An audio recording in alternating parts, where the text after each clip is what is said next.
హైడ్రా ప్రజావానికి ఫిర్యాదులు వెల్లువెత్తాయి. రోడ్డు ఆక్రమించుకున్నారని, పార్కును ఆక్రమించడం, కాలువలపైనే నిర్మాణాలు, ఇలా హైడ్రా ప్రజావానికి ఫిర్యాదులు వెల్లువెత్తుతున్నాయి.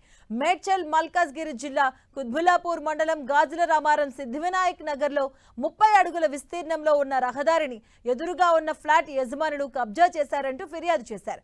7 ఎకరాల మేర వేసిన ఈ లేఅవుట్లో 102 ఫ్లాట్లు వేయగా రోడ్డును కబ్జా చేశారంటూ ఫిర్యాదులో పేర్కొన్నారు. మేడ్చల్ జిల్లా మేడిపల్లి మండలం బోడుప్పల్ మున్సిపాలిటీ పరిధిలోని చెంగిచెర్ల గ్రామానికి చెందిన చిన్న క్రాంతి కాలనీలో పార్కును కబ్జా చేశారని స్థానికులు ఫిర్యాదు చేశారు.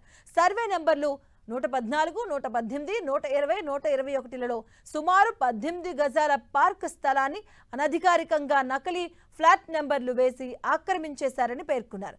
కాలనీ వాసులకు కేటాయించిన పార్క్ స్థలాన్ని కాపాడారని కోరారు. ఇక రంగారెడ్డి జిల్లా తూముకుంట మున్సిపాలిటీ పరిధిలోని పోదాయపల్లి గ్రామంలో నివాసం ఉన్న కొందరు స్థానికులు తమ ఇంటికి వెళ్లే రహదారిని కబ్జా చేశారంటూ స్థానికులు కంప్లైంట్ చేశారు.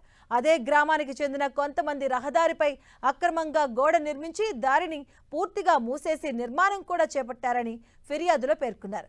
ఈ కారణంగా తమ ఇంటికి రాకపోకలు పూర్తిగా నిలిచిపోయాయని, తీవ్ర ఇబ్బందులు ఎదురవుతున్నాయని బాధితులు వాపోయారు. ఇక రంగారెడ్డి జిల్లా షేర్లింగంపల్లి మండలంలోని కొండాపూర్ జూబ్లీ గార్డెన్ కాలనీలో ప్రజా అవసరాలకు ఉద్దేశించిన స్థలాల కబ్జాలను వెంటనే ఆపాలని కాలనీవాసులు ప్రజావానికి ఫిర్యాదు చేశారు. కొత్తగూడ గ్రామం సర్వే నెంబర్ 30లో 14 గుంటలు, సర్వే నెంబర్ 29లో 1 ఎకరం 2 గుంటల భూమి ప్రభుత్వానికి చెందినదిగా రికార్డుల్లో ఉంది. ఇక కాంపౌండ్ వాల్ను షేర్లింగంపల్లి రెవెన్యూ ఇన్స్పెక్టర్ కూడా కూల్చారు. ఇక ప్రభుత్వ రికార్డుల ప్రకారం భూమిని సరిగా గుర్తించి తక్షణమే రక్షణ చర్యలు తీసుకోవాలని కాలనీవాసులు ప్రజావాణిలో ఫిర్యాదు చేశారు. మేడ్చల్ జిల్లా మల్కాజ్గిరి జిల్లాలో మేడిపల్లికి చెందిన ఫీర్జాదిగూడలోని 30 అడుగుల రహదారిని కబ్జా చేశారంటూ శ్రీసాయి కాలనీ వాసులు హైడ్రాకు ఫిర్యాదు చేయడం జరిగింది.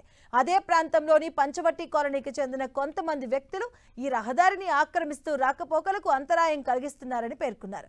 రాకపోకలకు ఆటంకం లేకుండా చూడాలని వేడుకున్నారు.